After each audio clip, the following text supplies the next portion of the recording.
गुरुर्ब्रह्मा गुरुर्विष्णु गुरुर्देवो महेश्वरा गुरुर्साक्षात् परं ब्रह्म तस्मै श्री गुरुवे नमः।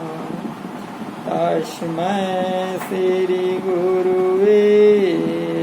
नमः। बोलिए श्री सद्गुरुदेव की जय। आप समस्त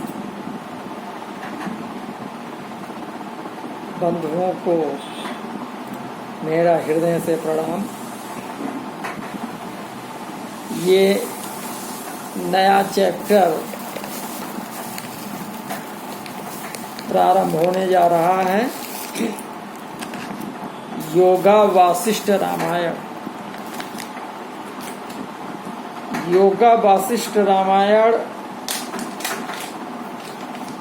में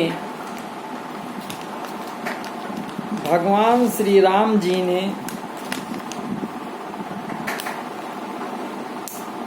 जगत, माया, आत्मा, मुक्ति आदि के बारे में अपने गुरुदेव महर्षि वशिष्ठ जी से प्रश्न किया है और उस प्रश्न का जवाब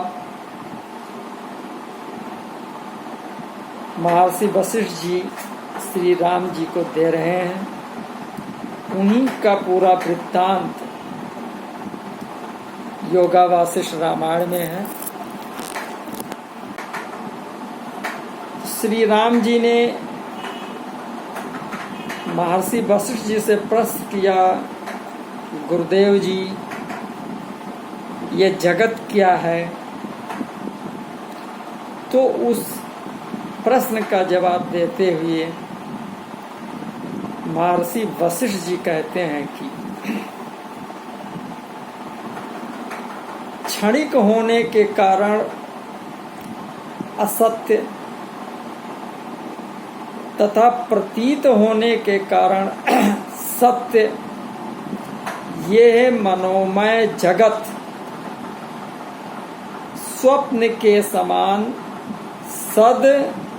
सदरूप है। वास्तव में यह जगत ना तो सत है ना असत है और ना उत्पन्न ही हुआ है। ये तो केवल चित्त का भ्रम है।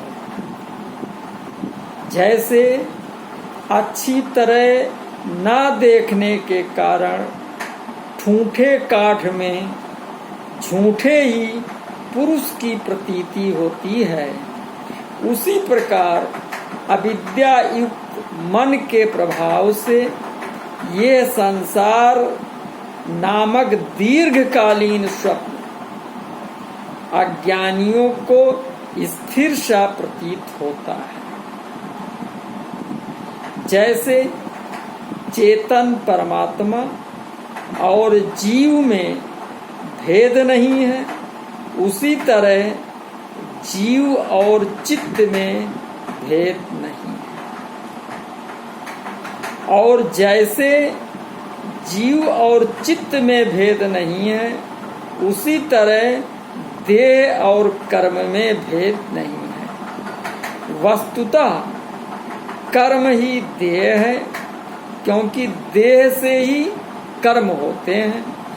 देह ही चित्त है, चित्त ही अहंकार विशिष्ट जीव है और वो जीव ही चेतन परमात्मा है तथा वो परमात्मा सर्वस्वरूप एवं कल्याणमय है।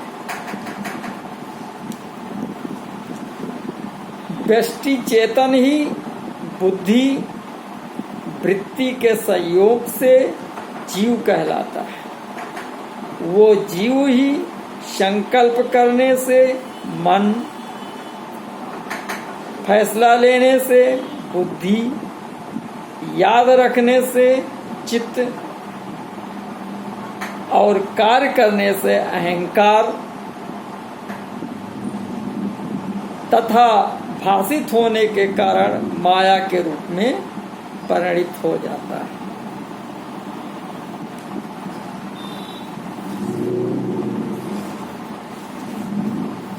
तो फिर भगवान श्री राम जी ने गुरुदेव जी से प्रश्न किया कि गुरुदेव जी बताएं कि ये संसार रूपी माया क्या है। माया क्या है, सार क्या है, या संसार रूपी माया क्या है। तो वशिष्ठ जी इसका जवाब दे रहे हैं, उत्पात वायु एव वायु मित्रान्नेव अतिशत्रवः बांधवो बंधनान्नेव ध्यान धनान्ने अति न धनम। क्या बताया कि इस संसार में आयु ही उत्पत्ति वायु है, मित्र ही बड़े भारी शत्रु हैं, और बंधु ही बंधन है, धन ही बड़ी भारी मौत है। धन्नेव धनान्नेव इति न धनम। और सुखान्नेवात् दुखानि संपदः परमापदः भोगा भवरोगा रतिरेव परारति। सुख ही अत्यंत दुख है, संपत्तियां ही भारी विपत्तियां हैं, भोग ही संसार के महान रोग हैं, तथा रत ही भारी अरत यानी दुख। आपदा संपदा सर्वाः सुखम दुखाय केवलम जीवतम मरणा एव बत माया विजृंभितम। इस संसार का सुख केवल दुख देने के लिए और जीवन भी मृत्यु की धरोहर है। अहो ये माया का विस्तार कितना दुखद है। आपात रमणीयेषु रमन्ते विषयेषु ये अत्यंत विरशान्तेषु पतंत निरेतुते। जो आरंभ में रमणीय प्रतीत होने वाले किंतु अंत में अत्यंत नीरस सिद्ध होने वाले विषय भोगों में रमते हैं, वे नरकों में गिरते हैं। पतंत निरेतुते। आपात मात्र मधुरा दुख पर्यवसायिनी मोहना एव लोकस्य लक्ष्मीय क्षण विलासिनी। जो आरंभ में मधुर लगती है परंतु अंत में दुख ही देने वाली है, वो लक्ष्मी यानी लौकिक संपत्ति जगत को मोह में ही डालती है।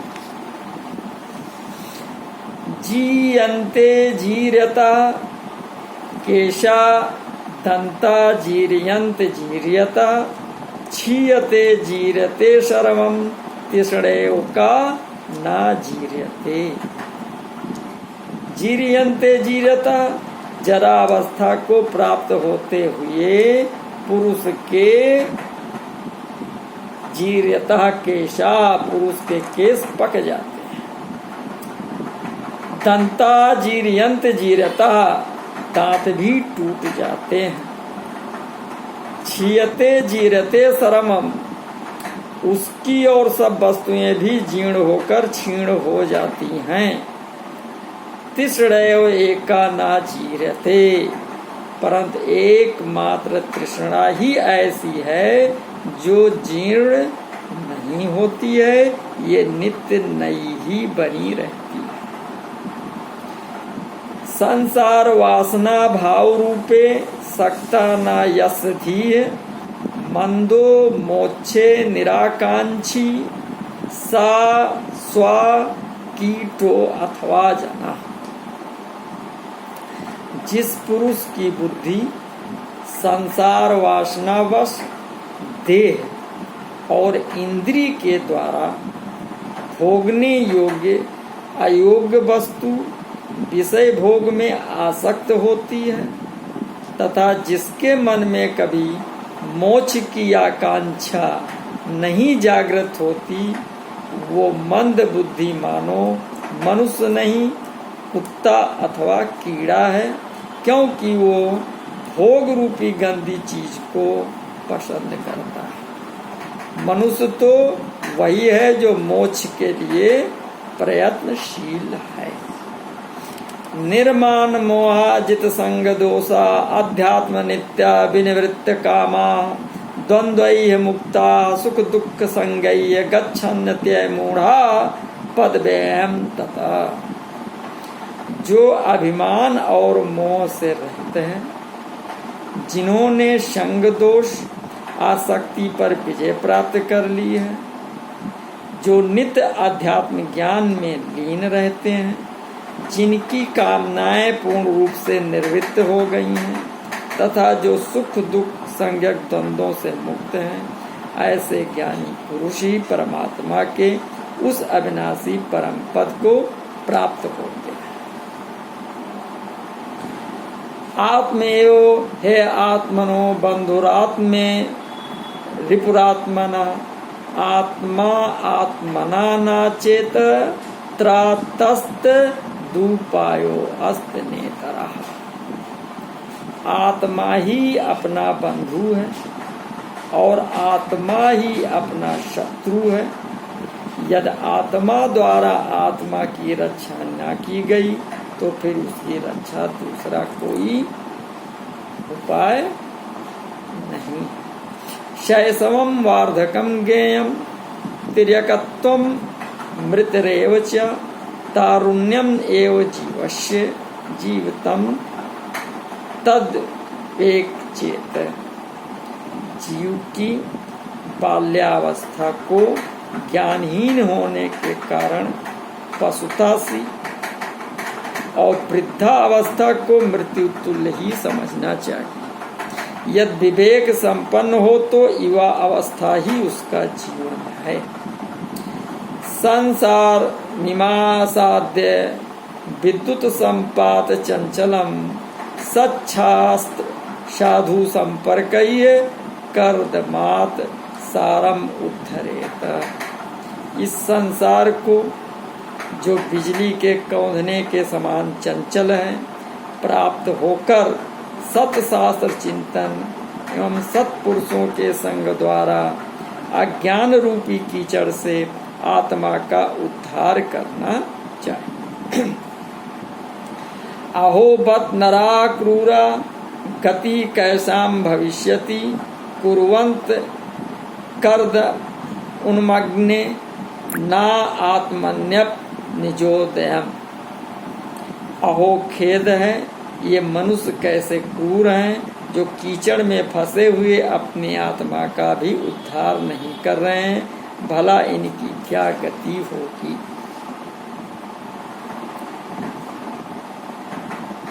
तत्चित्रास्त द्रुत प्राणा बोधयन्ति परस्परम कथयन्तश्च तन्नित्यं दुष्यन्त च रमन्ति च।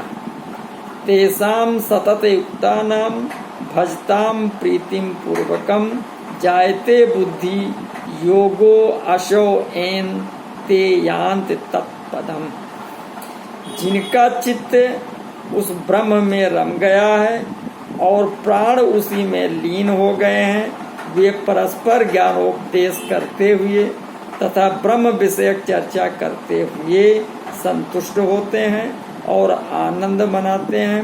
इस प्रकार परमात्मा में निरंतर युक्ति चित्त वाले तथा प्रेम पूर्वक भजन करने वाली योगियों को उस बुद्धि योग की प्राप्ति हो जाती है, जिससे वे उस परम पद को प्राप्त हो जाते।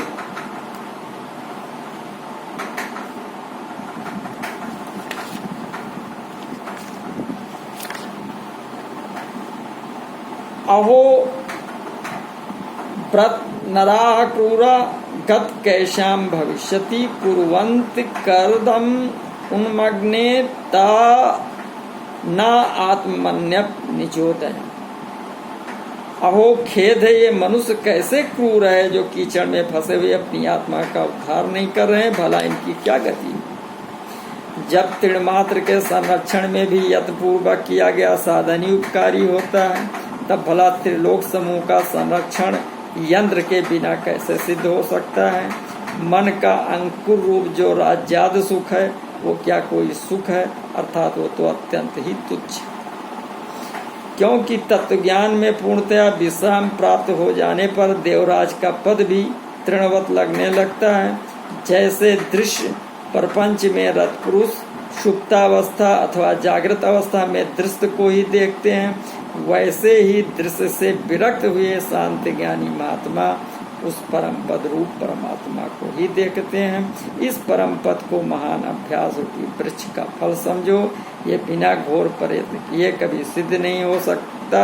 तत्वज्ञों का विषय भूत जो परम ब्रह्म है वो सभी अवस्थाओं में भेदाद मल से रहित सदा एक रस ही रहता है। चिदाकाश में जो ये जगत स्फुरित होता है वो चिदाकाश का स्वभाव है, जो इस चिदाकाश में ही विकसित होता है।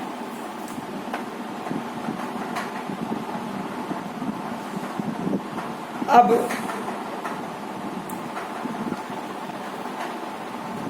श्री राम जी द्वारा प्रश्न करने पर कि अज्ञान क्या है और ज्ञान क्या है, इस पर महर्षि वशिष्ठ जी श्री राम जी को अज्ञान की भूमिकाओं का वर्णन करते हैं। इसके बाद फिर ज्ञान की भूमिकाओं का वर्णन करते हैं। तो आइए, अज्ञान की 7 भूमिकाएं बताई गई हैं जिसका वर्णन महर्षि वशिष्ठ जी ने किया। वो 7 कौन से अज्ञान की अवस्था है।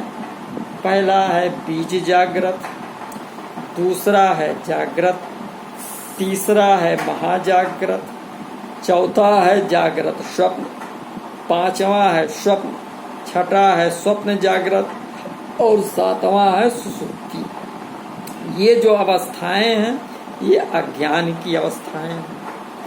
आइए इस पर विस्तृत चर्चा करते हैं जैसा वशिष्ठ जी महाराज ने बताया।